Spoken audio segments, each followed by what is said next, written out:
Aunty दुआ कब आएगी? बस बेटा आती ही होगी।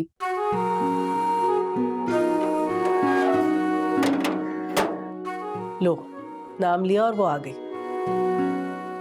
माशाल्लाह। लंबी उम्र। अस्सलाम वालेकुम। वालेकुम अस्सलाम। कैसी हो? मैं ठीक, तुम कैसी हो? बिल्कुल ठीक हूँ। दुआ, तुम कहाँ रह गई थी? मुनज्जा कब से तुम्हारा इंतजार कर रही थी। अम्मी आज ऑफिस में बहुत ज्यादा काम था, ऑफिस की गाड़ी भी नहीं थी और रिक्शा भी नहीं मिला। सर इब्रान ने ड्रॉप किया मुझे।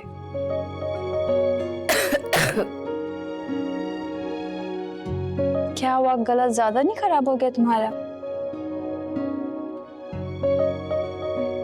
आप लोग बैठे, मैं फ्रेश होकर आती हूँ। अच्छा बेटा। मुनज्जा बिस्किट खाओगी? नहीं आंटी, थैंक यू। आंटी आप प्लीज मुझे दुआ के कमरे तक छोड़ आएंगी?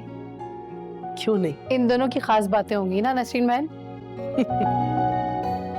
आ जाओ, आ जाओ बेटा, आओ 1 मिनट, आ जाओ, आओ, आ जाओ।